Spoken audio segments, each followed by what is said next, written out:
పిలువబడి పరిశుద్ధాత్మచే అభిషేకించబడి సువార్త సేవలు బహుబలంగా వాడబడుచున్న దైవ సేవకులు, అంతర్జాతీయ ప్రసంగికులు డాక్టర్ టిడి ప్రసన్న కుమార్ గారు రాబో దినములలో కింది ప్రాంతములలో దేవుని వాక్యము మీకోసము ప్రత్యేకముగా అందించబోతున్నారు. ఏప్రిల్ మాసములో 1, 2 మరియు 3వ తేదీలలో కరీంనగర్ జిల్లాలోని జగిత్యాలలో ఈ ప్రత్యేక కూడికలు జరగనయున్నవి. వివరములకు సంప్రదించవలసిన వారు బ్రదర్ ఫ్రాన్సిస్ గారు. మే మాసములో 1, 2, 3 మరియు 4వ తేదీలలో రాజమండ్రిలో ఈ అద్భుతకరమైన కూడికలు జరగనయున్నవి. వివరములకు సంప్రదించవలసిన వారు బ్రదర్ మార్టిన్ గారు. వారి సెల్ నంబర్ 9295350423. కావున జరగబోతున్న ఈ సభల నిమిత్తము ప్రార్థించండి, పాల్గొని దేవుని దీవెనలు పొందండి. లూకా 17:5 అపోస్తలులు మా విశ్వాసము వృద్ధి పొందించమని. ఇక్కడ చూస్తే అపోస్తలులు ఒక ప్రార్థన చేశారు, దేవా మా విశ్వాసము వృద్ధి పొందించుము. ప్రియమైన వారలారా, చాలా చాలా చాలా సందర్భాల్లో మనం ఈ ప్రార్థన చేయాలండి. చెప్పాలంటే ఎల్లప్పుడూ ఈ ప్రార్థన చేయడం చాలా ముఖ్యం. మనకి విశ్వాసము వృద్ధి పొందే కొలది దేవుని దగ్గర నుంచి పొందేవి అధికంగా కావడం ప్రారంభిస్తాయి. కనుక దేవుడు ఈ సంవత్సరంలో ఎన్నో మనకి ఇవ్వాలని కోరుతుంటున్నాడు. ఎన్నో ప్రియమైనటువంటి వారలారా, అయితే మనకి విశ్వాసపు పరిధి అధికం కావడం ప్రారంభించారు. దేవుని వాక్యంలో సంఖ్యాకాండంలోనికి వెళ్దాం. 11వ అధ్యాయం 4వ వచనం. వారి మధ్యనున్న మిశ్రిత జనము మాంసాపేక్ష అధికముగా కనుపరచగా ఇశ్రాయేలీయులను మరలా ఏడ్చి, మాకెవరు మాంసము పెట్టెదరు? ఐగుప్తులో మేము ఉచితంగా తినిన చేపలను, కీరకాయలను, దోసకాయలను, కూరాకులను, ఉల్లిపాయలను, తెల్లగడ్డలను జ్ఞాపకమునకు వచ్చుచున్నవి. ఈ భాగంలో గమనిస్తే ఇశ్రాయేలు రక్షించబడినటువంటి ఆ గుంపు, ఎందుకంటే ఐగుప్తులో నుంచి వారు వెలుపలికి వచ్చిన తరువాత అది రక్షించబడినటువంటి గుంపు. మరి ఈ గుంపును గురించి బైబిల్ చెప్తుంది కదా, వాళ్ళల్లో మరి ఒక వర్గం అంటున్నారు, వాళ్ళని మిశ్రిత జనము అంటారు. అంటే ఇశ్రాయేలీయులు ఐగుప్తులో నుంచి బయలుదేరేటువంటి సమయంలో ఇశ్రాయేలీయులతో కలిసి ఇశ్రాయేలీయులు కాకుండా ఉండే వాళ్ళు కూడా కొంతమంది బయలుదేరి వచ్చారు. వీళ్ళనే మిశ్రిత జనం అన్నారు. వీళ్లకు ఒక కొత్త కోరిక కలిగింది. ఏంటి ఆ కొత్త కోరిక? మాంసము భుజించాలి అనేటువంటి కోరిక. ప్రియమైన వారలారా, మీరు అనొచ్చు, మాంసమును భుజించాలి అనేది కొత్త కోరికనా? ఇశ్రాయేలీయులకు అది కొత్త కోరిక ఎలా అవుతుంది? ఎందుకంటే ఐగుప్తులో ఉన్నప్పుడు చేపలు తిన్నటువంటి వాళ్ళే కదా. అయితే ఇక్కడికి వచ్చినప్పుడు ఎందుకు ఈ కొత్త కోరిక అనే మాట వాడుతున్నారు అంటే, ఇశ్రాయేలీయులు ఐగుప్తులో నుంచి బయటికి వచ్చిన తర్వాత దేవుడు వాళ్ళకు కొత్త రుచి నేర్పించాడు. ఏంటి ఆ కొత్త రుచి? మన్నా అనేటువంటి ఆహారాన్ని భుజించడం. తర్వాత మన్నా తప్ప వేరొకటి మాకు లేదా అన్నారు. అంటే దేవుడు వారికి అప్పగించింది మన్నా మాత్రమే, వేరొక ఆహారాన్ని దేవుడు ఇవ్వాల. ఎందుకంటే రకరకములైన జంతువులను మనం ఈ లోకంలో చూస్తుంటాం. అయితే ఈ గొర్రె పిల్ల అనేటువంటి జంతువు ఒక ప్రత్యేకమైనది. ఎందుకంటే అది ఒక్కటే ఆహారం తింటుంది, గడ్డి మాత్రం తింటుంది, ఏదైనా ఆకు పెడితే తినదు అది. అట్లాగే దేవుని బిడ్డల జీవితాల్లో కూడా దేవుడు ఒక్కటి ఆహారాన్ని ఉంచుతాడు, ఒక్కటే రుచి నేర్పిస్తాడు, వేరొక రుచి ఉండకూడదండి. అది దేవుని వాక్యం. అయితే ఎప్పుడు మిశ్రిత జనం వచ్చారో దేవుడు వారికి ఇచ్చినటువంటి మన్నా అనేటువంటి ఆహారమునకు బదులుగా వీళ్ళ మళ్ళీ పాత కోరికలు మొదలయ్యాయి. ఎప్పుడైతే వారు ఐగుప్తు దేశంలో ఉండడం జరిగిందో ఆ యొక్క దేశంలో వారు తినిన రుచులు మళ్ళీ జ్ఞాపకానికి రావడం ప్రారంభించాయి. రక్షించబడిన జీవితాల్లో మర్మగర్భితంగా ఉండేటువంటి డేంజర్ అండి ఇది. నీవు ఎంతగా ఒక పాపములో నుంచి బయటికి వచ్చినట్టుగా అనుకున్నా, ఎంతగానైనా పాపమునకు దూరం అయిపోయినట్టుగా అనుకున్నా, అది నీవు అనుకోవలసిందే. కానీ సాతాను నిన్ను వెంబడిస్తుంది, ఎప్పుడు కూడా వెంబడిస్తుంటాడు. అందుకే బైబిల్లో రాయబడింది కదా, భయముతోనూ వణకుతోనూ మీ సొంత రక్షణ కొనసాగించండి. ఎల్లప్పుడూ కూడా భయం ఉండాలి. నేను ఎక్కడ విడిచిపెట్టిన పాపం మళ్ళీ చేస్తాను, ఏదైతే వద్దనుకున్నానో అసహించుకున్నానో మళ్ళీ దాని దగ్గరికి ఎక్కడికి వెళ్తానో అనేటువంటి భయం నిరంతరము విశ్వాసుల జీవితాల్లో ఉండాలి. భయముతో వణకుతూ తమ యొక్క సొంత రక్షణ వారు కొనసాగించాలి. ప్రబల వారు వీళ్ళు ఏం చేశారు? మళ్ళీ పాత రుచులు మొదలు పెట్టారు, పాత కోరికలు రావడం ప్రారంభించాయి. అనేక సందర్భాల్లో దేవుని బిడ్డల జీవితాల్లో దేవుడు మనలో ఉంచిన కోరికలు కాకుండా ఏవో కొన్ని కొత్త కోరికలు రావడం ప్రారంభిస్తాయి. అది దేవుని చిత్తం కాదు. రోమీలకు రాసిన పత్రిక 7వ అధ్యాయంలోనికి వెళ్దాం. ఆ భాగంలో చూస్తే 8వ వచనంలో పౌలు ఈ విధంగా చెప్తున్నాడు, అయితే పాపము ఆజ్ఞను హేతువు చేసుకుని సకల విధమైన దురాశలను నా యందు పుట్టించెను. అసలు నాలో ఆ కోరికలు లేవు, అయితే పాపము సకల విధములైన దురాశలు నా యందు పుట్టించను అని పౌలు చెప్తున్నాడు. పాపం అనేటువంటిది ఒకటి ఉంది. ఆ పాపమును చూచినా, ఆ పాపము చేసేవారిని నేను చూచినా, వారిని గురించి విన్నా, ఆ యొక్క పాపమును గురించి అధికంగా తెలుసుకున్నా, ఆ యొక్క పౌలు అంటాడు కదా, పాపము నాలో సకల విధమైనటువంటి కోరికలు పుట్టిస్తా ఉంది, సకల విధమైన దురాశలు పుట్టిస్తుంది. చూడండి, అది రోమీయులకు రాసిన పత్రిక 7వ అధ్యాయం 18వ వచనం చదువుకుందాం. నా యందు అనగా నా శరీరమందు మంచిది ఏదియూ నివసింపదని నేను ఎరుగుదును. మేలైనది చెయ్యవలెనను కోరిక నాకు కలుగుచున్నది, కానీ దానిని చేయుట నాకు కలుగుటలేదు. చాలు. ఇప్పుడు పౌలు అంటున్నాడు, నాకొక కోరిక ఉంది, ఏంటి? మేలు చెయ్యాలి, అయితే జరగటం లేదు, ఎందుకంటే పాపము నాలో నివసిస్తా ఉంది. ప్రియమైన వారు, ఎప్పుడైతే ఒక లోకంలో ఒక బిడ్డ తల్లి గర్భములో ఫామ్ అయ్యాడో అప్పుడే పాపము కూడా ఏర్పడిందండి. ఆ యొక్క తల్లి గర్భములో ఉండే బిడ్డలోనే పాపము ప్రారంభమవుతుంది. అందుకే ఎప్పుడైతే నీవు రక్షించబడ్డావో, నీవు ఒక తీర్మానం చేసుకున్నావు యేసు ప్రభును సొంత రక్షకుడికి అంగీకరించాలని, నీవు ఒక తీర్మానం చేసుకున్నావు కాబట్టి ప్రభు నీకు ప్రభు అయ్యాడు. అప్పటి నుంచి నీలో ఉండేటువంటి పాపమును డిస్మాంటిల్ చేయడం ప్రారంభించాలి. ఆ పాపము కూలిపోవునట్లుగా మన జీవితంలో, మన శరీరంలో ఉండేటువంటి పాపము కూలిపోవునట్టుగా మనం ఎప్పుడు కూడా ప్రార్థనలో ప్రభు దగ్గర కనిపెడుతుండాలి. ఇప్పుడు పౌలు అంటున్నాడు కదా, నాలో కొన్ని కోరికలు బయలుదేరుతుంటున్నాయి. ఎవరిలో? పౌలు అనేటువంటి ఒక మనిషిలో ఇద్దరు ఉంటున్నారు. ఒకరు పాప పురుషుడు ఉంటున్నాడు. ప్రియమైనటువంటి వారులారా, ఈ యొక్క పాప పురుషుడు అంతరంగ పురుషుడిని ప్రేరేపిస్తూ ఉంటున్నాడు పాపము చేయనట్లుగా, పాపపు కోరికలు కలిగించినట్లుగా. విశ్వాస జీవితంలో ఇది చాలా పెద్ద సమస్య. ముఖ్యంగా యవ్వనస్తుల జీవితాల్లో ఇది నిరంతరము తరుముతుండేటువంటి సమస్య, వెంటాడేటువంటి సమస్య. ఎవరు జయించేటువంటి వారుగా ఉంటారో వారే ధన్యులండి. ఎందుకంటే బైబిల్ చెప్తుంది కదా, జయించు వారికి దేవుడు పరలోకాన్ని ఇస్తాడు, జయించు వారికి దేవుడు జీవ వృక్షాన్ని ఇస్తాడు, జయించు వారిని దేవుడు ఆ యొక్క గుమ్మముల గుండా తీసుకొని వెళ్ళడం ప్రారంభిస్తాడు. చూడండి, బైబిల్ గ్రంథంలో గమనిస్తే సంఖ్యాకాండం 11వ అధ్యాయం 13వ వచనాన్ని చూద్దాం. ఈ సమస్త ప్రజలకు ఇచ్చుటకు మాంసము నాకెక్కడిది? వారు నన్ను చూచి ఏడ్చుచు తినుటకు మాకు మాంసమేమని అడుగుచున్నారు. ఈ సమస్త ప్రజలను ఒంటిగా మోయ నా వలన కాదు. చాలు. ఎప్పుడైతే ఈ యొక్క మిశ్రిత జనముతో దేవుని బిడ్డలు చేయగలిపారు, దేవుని బిడ్డలు ఏమనాలా? ఏంటి అసలు ఐగుప్తులో మనం తినేది చేపలు, ఈ లోకంలో ఉండే చేపలు. అయితే దేవుని రాజ్యంలోకి మనం వచ్చాము కదా, కనాను యాత్రలో మనం ఉంటున్నాం కాబట్టి దేవుని భోజనం తింటున్నాం, దేవదూతల ఆహారాన్ని తింటున్నాం. అసలు దీనికి దానికి పోలిక ఎక్కడ అనకుండా ఈ యొక్క దేవుని బిడ్డలు వాళ్ళతో చేయగలిపారు. వారి కోరికలతో వీళ్ళ కోరికలు కలుపుకున్నారు. మాకు మాంసము కావాలి అని అడగడం ప్రారంభించారు. అప్పుడు మోషే ప్రార్థన చేస్తాడు, దేవా, ఈ ప్రజలకు నేను ఎక్కడ నుండి ఆహారాన్ని తెచ్చేదను?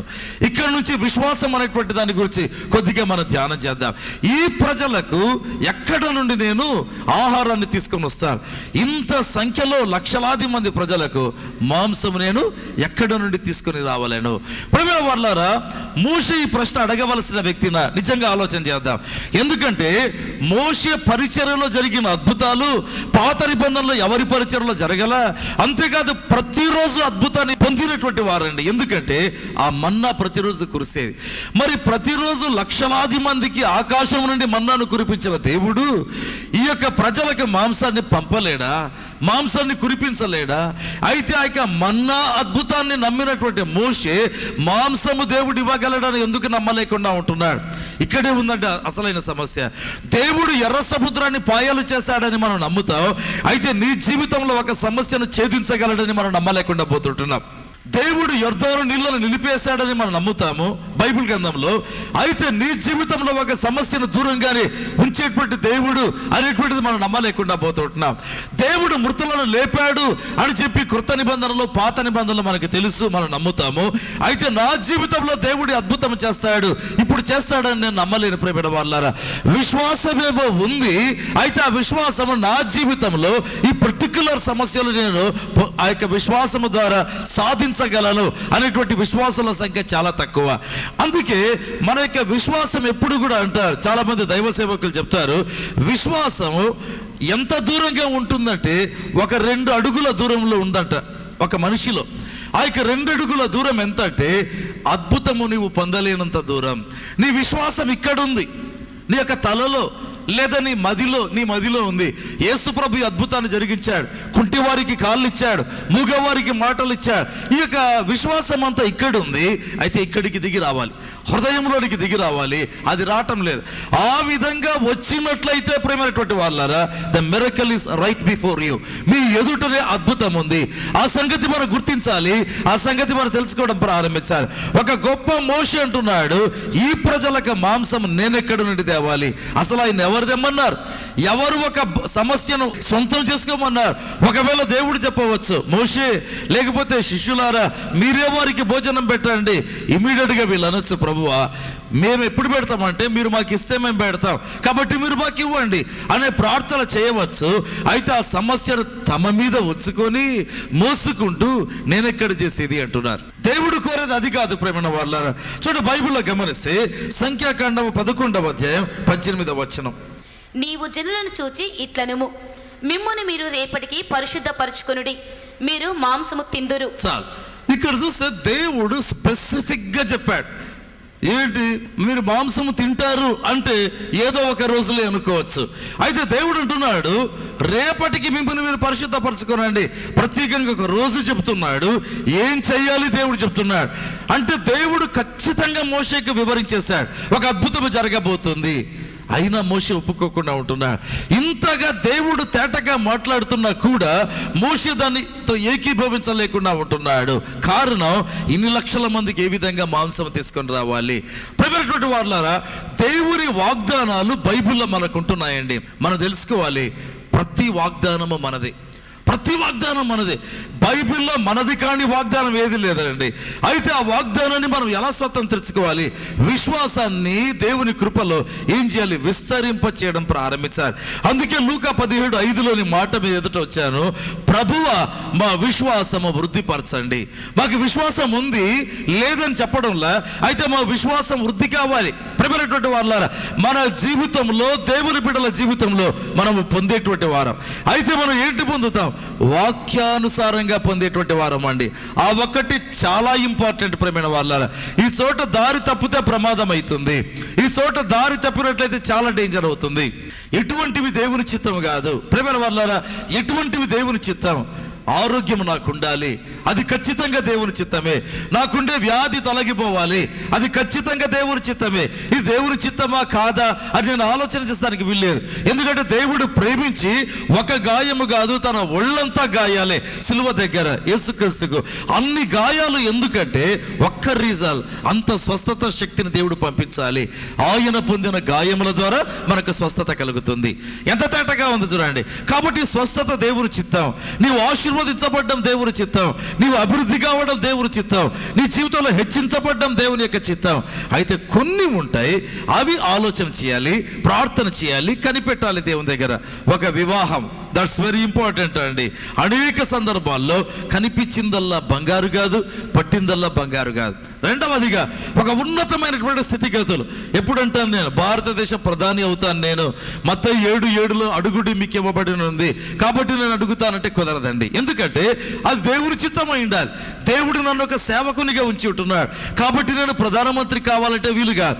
అందుకే దేవుని చిత్తానుసారముగా మనం ఏమడిగినానో ఆయన మనకు అనుగ్రహిస్తాడు. కాబట్టి ఇక్కడ గమనించినట్లయితే దేవుడు ఒక మాట అన్నాడు, మోషే పరిశుద్ధపరచుకోనండి, రేపటికి మిమ్మల్ని మీరు పరిశుద్ధపరచుకోనండి, అద్భుతం జరగబోతా ఉంది. లక్షల మందికి ఇవ్వబోతుంటున్నాను మాంసం. ప్రియమైన వాళ్ళారా, ఎందుకండి అద్భుతానికి పరిశుద్ధతకు సంబంధం ఏమి? సంఖ్యాకాండం 11:18లో చూసాం కదా, రేపటికి మిమ్మల్ని మీరు పరిశుద్ధపరచుకోండి. ఒక అద్భుతము నీ జీవితంలో జరగాలంటే, ఒక సూచక క్రియ జరగాలంటే 2 సంగతులు అవసరం అండి. ఒకటి, నిన్ను నీవు పరిశుద్ధపరచుకోవాలి. ఎందుకు? దేవుడు వచ్చి అద్భుతము చెయ్యాలి. దేవుడు వచ్చినప్పుడు నీలో పాపము కనిపించిందా? దేవుడు వచ్చినప్పుడు వాక్య వ్యతిరేకమైన జీవిత విధానం కనిపించిందా? అలాగైతే దేవుడు రిటర్న్ అవుతాడు, దేవుడు వాపసు వెళ్ళిపోతాడు. అప్పుడప్పుడు ఈ జరిగిన సంఘటన నేను చెప్తుంటా. బ్రదర్ దినకర్ ఒకసారి సంగతి చెప్పా. ఏంటంటే ఎవరు చాలా బ్యాడ్ కండిషన్లో ఉన్నారట, చాలా బ్యాడ్ కండిషన్. కాబట్టి చనిపోయేటువంటి పరిస్థితిలో ఉంటే ఆయన యొక్క సేవ ప్రారంభ దినాలలో వెళ్ళి ప్రక్కలో ఉండేటువంటి గదిలో చేరి ప్రార్థన చేస్తున్నాడు. ఏ విధంగానైనా ఈ యొక్క రోగిగా ఉండేటువంటి వ్యక్తి బాగుపడాలి, దేవుని దగ్గర కన్నీళ్లు గార్చి ప్రార్థన చేసేవాడట. సో ప్రార్థన చేస్తుండగా దేవుని యొక్క ఆత్మ బలముగా దిగి వచ్చేవాడు, చాలా బలముగా. అయితే ఆ వ్యాధిగ్రస్తమైన శరీరం దగ్గరికి రావడం స్వస్థపరచకుండా పైకి వెళ్ళిపోయాడు. మళ్ళీ ప్రార్థన చేసేవాడు, కళ్ళ కొద్ది నీళ్లు పెట్టి, ప్రభువా నేను ఒక పట్టుదలగా వచ్చి ఉంటున్నాను, ఈ అద్భుతం జరగాలి ప్రభువా. చూస్తూ ఉండగా దేవుని సన్నిధి దిగి వస్తుందంట. అయితే స్వస్థపరచకుండా రిటర్న్స్, మళ్ళీ వెనక్కి వెళ్ళిపోవడం మాటి మాటికి జరుగుతుంటే అర్థం కాలేదంట ఎందుకు ఈ విధంగా జరుగుతుందని. కళ్ళు తెరిచి చూస్తే చుట్టూ ప్రజలు ఉన్నారంట, ప్రార్థన గమనిస్తున్నారు, నవ్వే వాళ్ళు నవ్వుతుంటున్నారు, తమాషా చేసే వాళ్ళు తమాషా చేస్తుంటున్నారు. ఎందుకంటే మరి ఆ రోజుల్లో ఆయన పరిచర్య ప్రారంభ దినాలు కాబట్టి ఒక గొప్ప దైవ సేవకుడిగా గుర్తించలే. కాబట్టి ఏంటి ఇట్లా ప్రార్థన చేస్తున్నాడు, చూడు ఆయన ఏ విధంగా ఏడుస్తున్నాడు. ఆ అల్లరిలో దేవుని ఆత్మ రావడం, వెళ్ళిపోవడం. ప్రియమైన వారలారా, ఎప్పుడు కూడా దేవుడు ప్రార్థన ఆలకించేదానికి సిద్ధమండి. అయితే దేవుడు మన జీవితంలో అద్భుతము జరిగించేదానికి అవసరమైన వేదిక మనం దేవునికి కలగజేయాలి, అదే పరిశుద్ధత. ఆ పరిశుద్ధత అనే వేదిక మీద, ప్లాట్ఫామ్ మీద దేవుడు దిగి వచ్చి నిలబడతాడు. And he speaks out a miracle, ఒక అద్భుతాన్ని దేవుడు ప్రకటిస్తాడు. అందుకే మన జీవితంలో ఎల్లప్పుడూ పరిశుద్ధులుగా ఉండాలి. దేవుని వాక్యం చూడండి, యెహోషువ గ్రంథం 3వ అధ్యాయం 5వ వచనం. మరియు యెహోషువ, రేపు యెహోవా మీ మధ్య అద్భుత కార్యములను చేయను గనుక మిమ్మల్ని మీరు పరిశుద్ధపరచుకొనుడని. చాలు, ఇక్కడ చూస్తే దేవుడు యెహోషువ ద్వారా చెప్పినటువంటి మాట, ఇదిగో దేవుడు అద్భుతాలు చేయబోతున్నాడు, మిమ్మల్ని మీరు పరిశుద్ధపరచుకోనండి. ఎప్పుడైనా చూడండి, దేవుడు అద్భుతం అనగానే పలికేటువంటి మాట సాంక్టిఫై యువర్ సెల్స్ అంటాడు, మిమ్మల్ని మీరు పరిశుద్ధపరచుకోనండి. అలాంటి పరిశుద్ధత లేకపోతే ప్రియమైన వారలారా, దేవుడు జరిగించేటువంటి అద్భుతం అనేది జరగదు.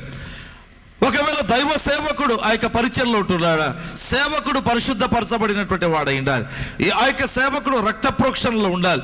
అందుకే ఎప్పుడైనా మీరు గమనించండి, మెసేజ్కి ప్రారంభంలో ఈ ప్రార్థన చేస్తా, దేవా మీ రక్త ప్రోక్షణ ప్రజల మీద, సేవోపకరణముల మీద ఉంచండి ప్రభువా. ఎందుకంటే ఆ రక్తము పవిత్రపరుస్తుంది, అప్పుడే మా పరిచర్య ఫలభరితమవుతుంది. కనుక ఎప్పుడు కూడా పరిశుద్ధతను దేవుడు ప్రేమిస్తున్నాడు, కోరుతున్నాడు. కాబట్టి నేను కూడా ఆ విధంగా ఉంటాను. నా తలంపులలో పరిశుద్ధత, నా చూపులలో పరిశుద్ధత, నా మాటలలో పరిశుద్ధత, నా చేతులలో పరిశుద్ధత. ఏ పాపం ఈ చేతులతో నేను చేయకూడదు. అప్పుడు దేవుని సన్నిధి బలంగా దిగిరాటం ప్రారంభిస్తుంది. చూడండి, నిర్గమకాండం 19వ అధ్యాయం 10వ వచనం. యెహోవా మోషేతో, నీవు ప్రజల యొద్దకు వెళ్ళి నేడును రేపును వారిని పరిశుద్ధపరచుము. ఇప్పుడు దేవుడు మోషే పరిచర్యలో మళ్ళీ చెప్తున్నాడు, మోషే ప్రజల దగ్గరికి వెళ్ళి నీవు వారిని పరిశుద్ధపరచు. మరొక చోట వ్రాయబడింది, మిమ్మల్ని మీరు పరిశుద్ధపరచుకోనండి. అంటే ఈ పరిశుద్ధతలో సేవకుని పాత్ర ఉంది, ఈ పరిశుద్ధత అనేటువంటి దాంట్లో మన పాత్ర ఉంది, లేదా మీ పాత్ర ఉంది. మనల్ని మనం పరిశుద్ధపరచుకోవాలి. నేడు రేపు పరిశుద్ధపరచుకోనండి. అప్పుడు దేవుడు సీనాయి కొండ మీదికి దిగి వస్తాడు. ఆ యొక్క 10 ఆజ్ఞలు, 10 కమాండ్మెంట్స్ రాయబోతుంటున్నాడు. కాబట్టి దేవుడు దిగిరాపోతున్నాడు. కాబట్టి నేడు రేపు వీళ్ళు పరిశుద్ధపరచబడాలి. అప్పుడు దేవుడు దిగి వస్తాడు. ఒకవేళ దేవుడు వచ్చే సమయానికి ఎవరైనా పరిశుద్ధపరచుకొనకుండా ఉంటే, ఎవరైనా ఈ ఆజ్ఞను మీరినట్లయితే, ఎవరైనా చాలా క్యాజువల్గా తీసుకుంటే, దేవుడు వస్తాడంట, ఓకే పరిశుద్ధపరచుకోవాలంట అని నవ్వడం ప్రారంభించారా, నిర్లక్ష్యంగా ఉన్నారా? నిర్గమ 19:22 చూడండి. మరియు యెహోవా వారి మీద పడకుండునట్లు యెహోవా యొద్దకు చేరు యాజకులు తమ్ము తామే పరిశుద్ధపరచుకొనవలెనని మోషేతో చెప్పగా. చాలు, ఇక్కడ చూస్తే ఎవరు పరిశుద్ధపరచుకొనరో వారి మీద దేవుడు పడతాడంట. ఇంకా తట్టుకోగలమా ప్రేమైనటువంటి వాళ్ళ? దేవుడు వచ్చి వాళ్ళ మీద పడతాడు. దేవుడు దిగి వచ్చిన సమయాలకి ప్రేమైన వాళ్ళ, ఎవరిలో పరిశుద్ధత ఉండదు, ఎవరిలో అపవిత్రత ఉంటుందో, ఎవరిలో సకల విధములైన పాపములు కలిగి దేవుని దగ్గరికి వస్తారో, ఓకే పాప క్షమాపణ కొరకు some times some unusual things happen అండి. దేవుడు మిగుల బలమైన రీతిలో దిగి రావటం ప్రారంభిస్తాడు. ఆ దేవుడు దిగి వచ్చినప్పుడు కొన్నిసార్లు ఆయన మీద పడతాడంట. ఎప్పుడు? పరిశుద్ధపరచుకొనకుండా ఉన్నట్లయితే. ఎందుకంటే దేవుడు తానే దిగి వచ్చి ఆ యొక్క సీనాయి కొండ మీద 10 ఆజ్ఞలు ఇవ్వబోతుండగా ఆ మాత్రము ప్రిపరేషన్ లేకపోతే ఎట్లా? కాబట్టి నేడు రేపు పరిశుద్ధపరచుకోవాలి. ఈ రోజు రేపు అంత ఉందా పరిశుద్ధపరచుకోవలసినంత? ఏమైనా చూడండి, నేను సంఖ్యాకాండంలోనికి వెళ్దాం. 11వ అధ్యాయం 13వ వచనం. ఈ సమస్త ప్రజలకు ఇచ్చుటకు మాంసము నాకెక్కడిది? వారు నన్ను చూచి ఏడ్చుచు తినుటకు మాకు మాంసము ఇమ్మని అడుగుచున్నారు. ఈ సమస్త ప్రజలను ఒంటిగా మోయ నా వలన కాదు. చాలు. ఈ భాగంలో గమనిస్తే తిరిగి మనకి మూల భాగానికి వద్దాం. మోషే చేసినటువంటి ప్రార్థన, దేవా ఈ ప్రజలకు మాంసం ఇమ్మని చెబుతున్నావు, ఎక్కడి నుండి తీసుకొని రావాలి, ఎలా వీళ్ళని మోసుకెళ్ళాలి? ఈ ఒంటరిగా నేను ఈ జనాంగాన్ని మోయలేను, ఇది నాకు మోయలేని భారం. ప్రియమైనటువంటి దేవుని బిడ్డలారా, పరిశుద్ధులారా, దేవుని వాక్యంలో మనం గమనించినట్లయితే దేవుని యొక్క క్రియలను మ్యాథమెటికల్గా చూడలేమండి ఎప్పటికి కూడా. అది ఇంపాసిబుల్. అంటే చూడవచ్చు, అయితే దేవుని అద్భుతము అనేటువంటిది మ్యాథమెటికల్గా అంటే సంఖ్యాపరంగా లేదా గణాంక శాస్త్ర భాషతో దాన్ని కొంచెం చూడడం చాలా కష్టం. దేవుడు ఒకరోజు అబ్రహాముతో అన్నాడు, అబ్రహామా నీ సంతానం ఇసుక రేణువులంత అవుతుంది అన్నాడు. ఓకే, ఎలా కొలవాలి? అప్పటికే దానికి సంతానమే లేదు, ఇసుక రేణువులంతా అనేటువంటి మాట ఎలా కొలవాలి? ఇప్పుడు దేవుడు అంటున్నాడు, ఈ లక్షల మందికి నేను రేపు మాంసం పెడతానంటున్నాడు. ఏం చేయాలి దేవా? ఇక్కడ ఉండేటువంటి పొట్టేళ్ళని చంపాలా? పాలెములో ఉండే పొట్టేళ్ళు చంపాలనా? లేకపోతే మళ్ళీ నైలు నదికి వెళ్ళి చేపలు పట్టాలనా? ఏం చేస్తే అవుతుంది? ప్రియమైన వారలారా, మ్యాథమెటికల్గా మానవ జ్ఞానముతో చూస్తే అద్భుతం అనేటువంటిది ఎప్పుడు ఉండదండి. అద్భుతం అనేది ఇట్ ఈస్ బియాండ్ సైన్స్ అంతే. అది శాస్త్రీయ జ్ఞానానికి చాలా అతీతమైంది. అప్పుడే అది అద్భుతమైతుంది, అప్పుడే అది సూచక క్రియ అవుతుంది. ప్రియమైనటువంటి వారలారా, దేవుని యొక్క వాక్యంలో మనం చూస్తుంటున్నాం కదా, అద్భుతము అనేటువంటి ఆ మాట యొక్క అర్థం ఏంటంటే ఎవరు దాన్ని వర్ణించలేరండి, ఎవరు దాని గురించి మరి ఎక్స్ప్లెయిన్ చేయడం కష్టం. అది జరిగిపోతుంది అంతే, అది జరిగిపోతుంది. That's all. దేవునికి స్తోత్రాలు స్తుతులు చెల్లిద్దాం. ఇటీవల ఒక సిస్టర్ నా దగ్గరికి వచ్చి చెప్పినటువంటి మాట, వారి కుటుంబంలో ఐ థింక్ వాళ్ళ డాటర్ డెంగ్యూ ఫీవర్తో బాధపడుతుండడం, ఆ యొక్క జ్వరంతో బాధపడుతుండగా ప్లేట్లెట్స్ కౌంట్ విపరీతంగా తగ్గిపోయి అత్యంత ప్రమాదకరమైన స్థాయిలోకి వెళ్ళిపోయింది. అత్యంత ప్రమాదకరమైన స్థాయి. సో సిఎంసి హాస్పిటల్కి తీసుకెళ్లారు.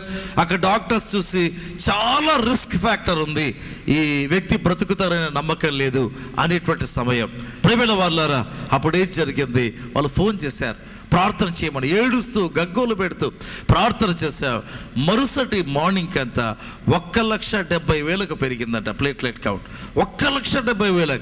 అంటే ఏ మందు వాడినా ఏమి చేసినా జరిగినటువంటిది. అంటే ప్లేట్లెట్స్ ఎక్కించలేదు ఆ యొక్క రోగికి, but still by the power of the lord.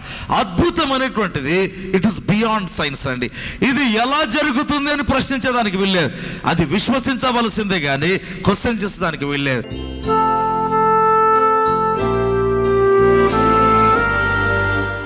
ఇంతవరకు మహిమగల మన దేవుని సంగతులను, ఆయన శక్తిగల వాక్యమును విన్న మీ జీవితాలలో ఆయన శక్తి నిజముగా కనపడినట్లుగా, ఆయన మహిమ తేట తెల్లమగునట్లుగా, మీ జీవితంలో దేవుని కార్యాలు బలముగా జరిగినట్లుగా మనం కలిసి ప్రార్థన చేయబోతున్నాం. మరి ఒకసారి ఈ సందర్భంగా సహోదరుడు రఫీ మరియు సిస్టర్ రమిజాలను జ్ఞాపకం చేస్తున్నారు. దేవుడు వారి కుటుంబంలో జరిగించిన బ్రహ్మాండమైన సూచక క్రియ. దేవుని ప్రియబిడ్డలారా, ఆ సూచక క్రియ జరగక ముందు వారు దేవునికి మొక్కుబడి చేశారు. దేవా, ఈ అద్భుతం మా కుటుంబంలో జరిగినట్లయితే ఇదిగో ఇంత కానుక దేవునికి సమర్పిస్తామని మొక్కుకున్నారండి. ఆ విధంగానే దేవుడు జరిగించాడు. 7 వారముల కార్యక్రమాన్ని వాళ్ళు స్పాన్సర్ చేశారు. కనుక ఇది 2వ వారం. ఆ కుటుంబాన్ని మళ్ళీ జ్ఞాపకం చేసుకుందాం, ప్రార్థిస్తాం. ప్రేమగల జీవమగల మా తండ్రి, యుగ యుగములు ఏలి పరిపాలించేటువంటి మహాగొప్ప దేవ, మీకు కృతజ్ఞత స్తుతి స్తోత్రాలు తెలుపుతుంటున్నాం ప్రభువా. వాక్యము విన్న మీ బిడ్డల జీవితాల్లో వాక్యపు కార్యం జరిగించండి.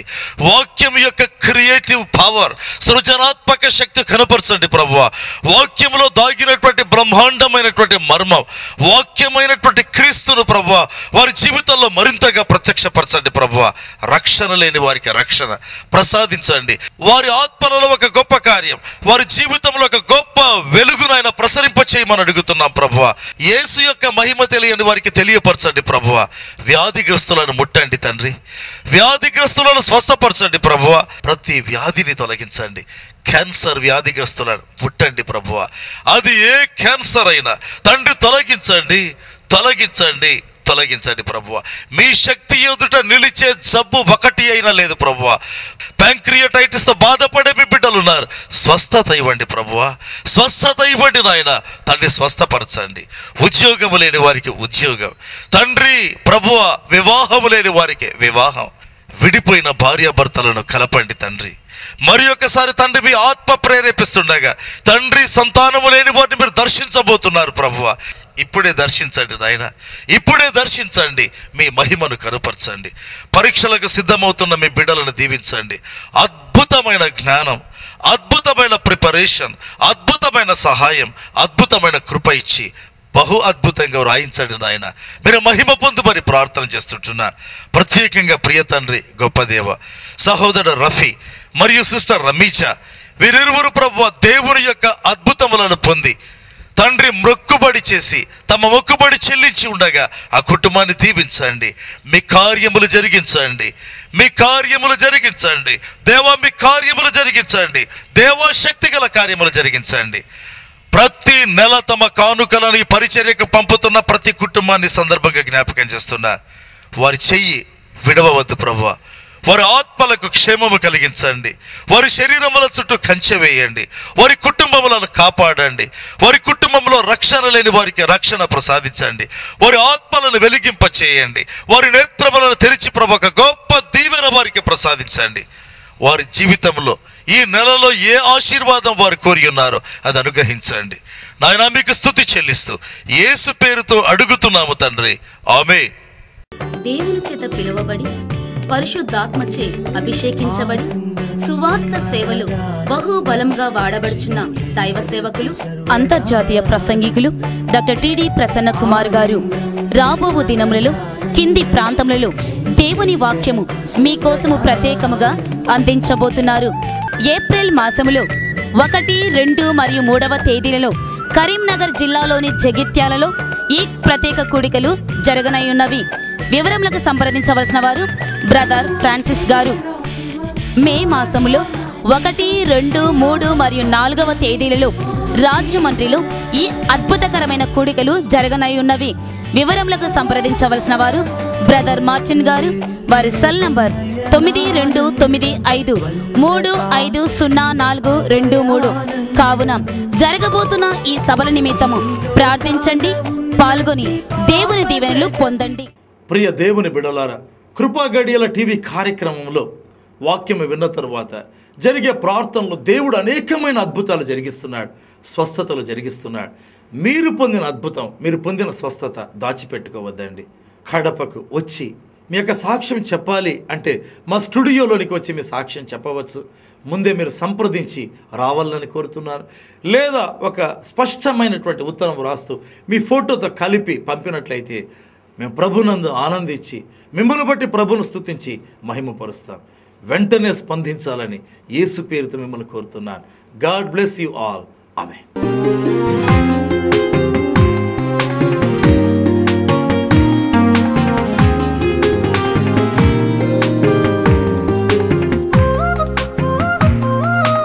ఆ తూర్పు తారా యేసయ్య జన్మమును తెలిపిన తారా, ఆ తారనే కోట్ల నక్షత్రములలో ఆయన తారా.